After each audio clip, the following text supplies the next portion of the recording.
संघर्ष टाइम्स, समस्या जनतेची, साथ आमची. आम्ही सर्व ग्रामस्थांच्या वतीनं या ठिकाणी सांगतोय की 15 ऑगस्टपर्यंत काय तो निर्णय घ्या, नसेल तर आम्हाला यापुढे रस्ता बंद करून तीव्र आंदोलन करावं लागेल, हे MSRDने लक्षात घ्यावं. धन्यवाद. ही स्थायी जबाबदारी शासनाची आहे आणि म्हणजे अपघाताला देखील भूसंपादन अधिकारी अधिकारी कर्जची हे जबाबदारी आहेत असं आमच्या जाहीर त्यांच्यावरचा आरोप आहे. आणि मग आतापर्यंत लवकरात लवकर त्या रस्त्याचं काम किंवा त्यावर काही उपाययोजना केली पाहिजे, हीच आमची मागणी आहे. नाहीतर ह्या पुढे जे आंदोलन होईल ते खूप तीव्र पद्धतीचं होईल. जो या ठिकाणी अपघात झाला त्या अपघातामध्ये एक तरुणी मृत्यूमुखी पडलेली आहे. त्याच्या निषेधार्थ निदर्शन करण्याकरता सारे पळजीकर ग्रामस्थ या ठिकाणी आम्ही जमलेलो आहोत. खरं तर पूर्वीचा राज्य महामार्ग त्याचं रूपांतर राष्ट्रीय महामार्गामध्ये 508A झाल्यानंतर अनेक अपघात या ठिकाणी होत आहेत. अनेक जणांना मृत्युमुखी पडावं लागतं आहे आणि ही सारी जबाबदारी ही शासनाची आहे, MSRDची जबाबदारी आहे. ज्या ठिकाणी ॲक्सिडेंट झालेलं नाही त्याकरता 2024ला नगरविकास खात्यानं आदेश दिलेले आहेत आणि इथलं जे भूसंपादन आहे ते करावं अशा प्रकारचे आदेश दिले असताना देखील इथले जे उपविभाग अधिकारी जे आहेत ते कुठलेही काम करत नाहीत. जर त्यांनी लक्ष घातलं असतं, जबाबदार ते भूसंपादन अधिकारी म्हणून घेतले जे उपविभाग अधिकारी त्याची जबाबदारी आहे इथलं भूसंपादन आणि इथल्या काळजी घेणं. त्याचे संपादन झालं नसेल तर का झालं नाही आणि काय त्या त्रुटी आहेत ही सारी जबाबदारी शासनाची आहे. आणि मग ह्या अपघाताला देखील भूसंपादन अधिकारी अधिकारी कर्जची हे जबाबदारी आहेत असं आमच्या जाहीर त्यांच्यावरचा आरोप आहे. आणि मग आतापर्यंत त्यांनी का काळजी घेतली नाही भूसंपादनाबाबत, जे झालं नाही ते कुठल्या कारणे झालं नाही त्याची देखील मोठ्या प्रमाणामध्ये शासकीय चौकशी त्या भूसंपादन अधिकारी झाली पाहिजे अशा प्रकारची आमची सर्व ग्रामस्थांची या ठिकाणी मागणी आहे. या ठिकाणी पहिल्यांदा वडोदरी ग्रामपंचायतीच्या वतीनं MSRDचा या ठिकाणी आम्ही निषेध करतो. गेली 8-10 वर्ष या रोडला झालेली आहेत, परंतु MSRDच्या ढिसाळ कारभारामुळे इथे अनेक लोकांचे जीव जात आहेत, पण MSRDला काही जाग येत नाही. तर अनेक वेळा सूचना देऊन, अनेक वेळा आंदोलन करून, अनेक वेळा भेटून सुद्धा त्यामध्ये कुठलाही फरक पडत नाही. हा 7-8 किलोमीटरचा मार्ग जर आपण बघितला तर जवळजवळ 5-6 ठिकाणी सिंगल रस्ता आहे, त्यामुळे बऱ्याच ठिकाणी अपघात होतात. आज सकाळीच एक दुर्दैवी घटना घडली, ज्या टर्नवर तो अपघात घडला आहे तो अतिशय दुर्दैवी आहे. आम्ही तेव्हापासून बोलत होतो रोड सुरू असताना का ज्या शेतकऱ्यांना मोबदला मिळाला नाही त्यांचं पहिलं सेटल करून मगच रोड चालू करा, अशा आम्ही वारंवार गावकरी मंडळी सूचना देत असताना MSRDने अतिशय म्हणजे जिथे मिळेल तिथे रस्ता करून अतिशय घिसडघाईने हा रस्ता पूर्ण केलेला आहे. आज बघाल आपण हालमध्ये असेल, नंतर अंजरोनला असेल, आमच्या पळसदरीला असेल, पुढे वरण्याला असेल, काही लोकांचे मोबदले न मिळाल्यामुळे MSRDने जसा मिळेल तसा रस्ता केलेला आहे. हा रस्ता नॅशनल हायवेचा दर्जा असल्यामुळे या ठिकाणी प्रचंड वाहतुकीचा ताण असतो, आपल्यालाही माहिती आहे. पण MSRD अजिबात दुखून बघायला तयार नाही. अजून किती लोकांचे जीव घ्यायचे MSRDला हा प्रश्न या ठिकाणी निर्माण होतोय. आज या ठिकाणी अनेक लोक पर्यटक येत असतात. स्वामी समर्थांचा मठ आहे आणि यांच्या ज्या ठिकाणी त्यांचे रस्ते अपूर्ण आहेत तिथे कुठेही बोर्ड नाही. वरण्याजवळ बघितलं तर आपण कुठेही दिशादर्शक ह्या रस्त्याने जायचं आहे असं दाखवणारं फलक नाही. म्हणजे अतिशय घाणेरडा कारभार MSRDच्या वतीने या ठिकाणी चाललेला आहे. त्याचा आम्ही पहिला निषेध करतो. आणि मागच्याच वर्षी आमची आदिवासी एक मुलगी भगिनी पाण्याची दूध घेऊन जात असताना त्याच ठिकाणी अपघात झालेला आहे. असे वारंवार घटना घडत असताना MSRDला जाग येत नाही याचं मोठं आश्चर्य वाटतंय.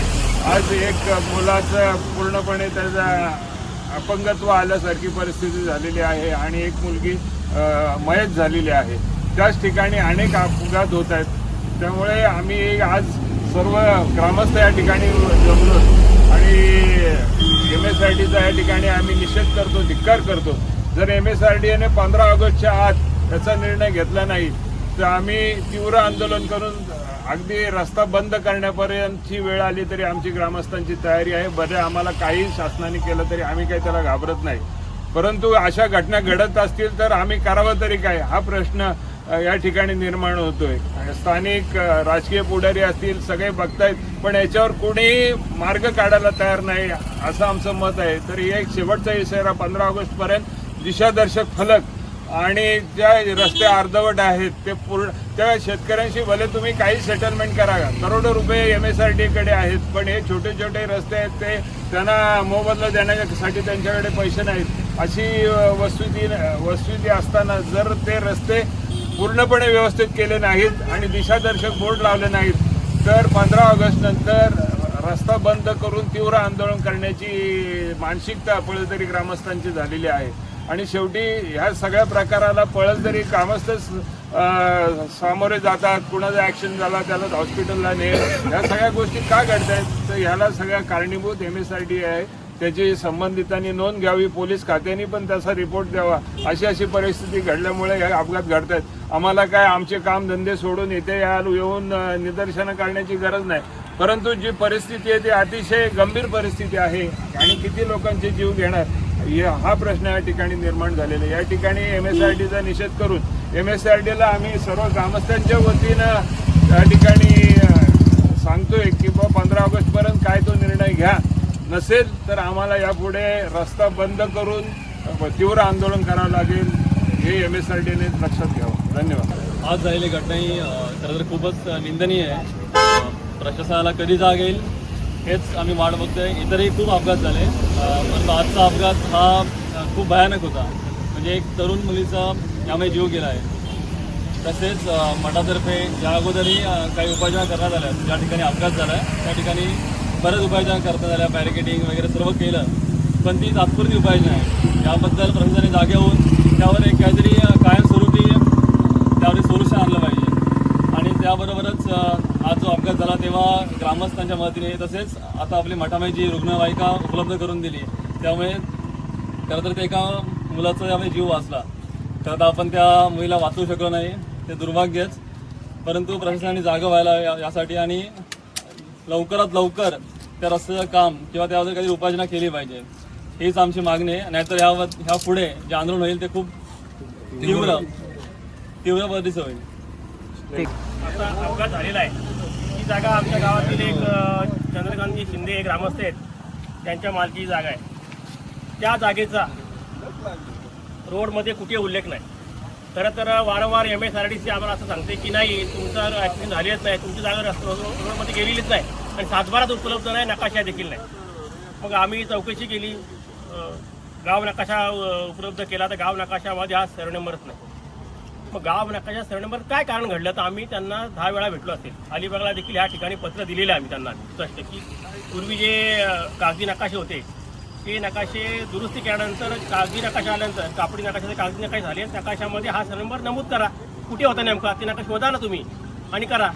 ती कुठलीही कार्यवाही करायला शासन तयार नाही. ते पत्र दिलं. कर्जतच्या टेलरला भेटलो 4 वेळा, शिंदेच्या सोबत आम्ही सर्व ग्रामस्थ, तरी कुठली अद्याप कारवाई झाली नाही. जर त्यांना त्यांचं म्हणणं ही जागा रस्त्यात जात नाही, जागाच नाही, सर्व नंबर हा सर्व नंबर नाही. आमच्याकडे 7-12 उतार आहे आमच्या नावाचा, आमच्याकडे गडबुक नकाशा आहे, 7-12 नकाशा आमच्याकडे आहे, गडबुक आहे. रोडमध्ये जागा आमची गेलेली आहे, तर शासन सांगते हा सर्व नंबरच नाही.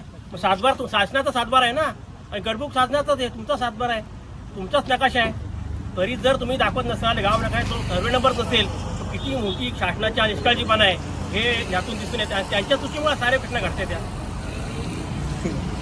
नाही, ह्या बाबतीमध्ये आम्हाला काही निश्चित माहिती नाही. खरं तर त्याच्यामुळे रखडले याच्या बाबतीमध्ये आम्हाला काही माहिती नाही. पण कुठल्या परिस्थितीमध्ये भूसंपादन जे आहे ते करून योग्य रीतीनं रोड सुरू झाला पाहिजे. हा तुम्ही नॅशनल हायवे करता आणि मग मोठ्या प्रमाणात ट्रॅफिक जे आपण पाहिलं तर कल्याणवरून ट्रॅफिक येते, मुरबाडवरून ट्रॅफिक येते आणि मोठ्या प्रमाणामध्ये हेवी ट्रॅफिक ह्या रस्त्याला आहे. असं असताना तुम्ही काही न करता हातावर हात टेकून बसलेले आहेत. मग शासन असेल, प्रशासन असेल, तुम्ही न केल्यामुळे आज जो या ठिकाणी जीव गेलेला आहे त्याला जबाबदार हे शासनच आहे, याला उपविभाग अधिकारी जबाबदारी अशी आमची स्पष्ट मागणी या ठिकाणी. अनेक मागच्या वेळेला मिटिंग झाली, मला ते 22 मार्चला आम्ही त्या मिटिंगला उपस्थित होतो. आणि त्यावेळी त्यांना योग्य सूचना सन्मान्य आमदार मंगेश थोरवे यांनी दिलेल्या होत्या की ज्या ठिकाणी अशा प्रकारचे बॅरिगेट्स नाही आहेत किंवा जिथे जास्त वळण घेतो तिथे बॅरिगेट्स लावून त्या स्पष्ट सूचना रात्री देखील दिसल्या पाहिजेत अशा प्रकारचं नियोजन करावं.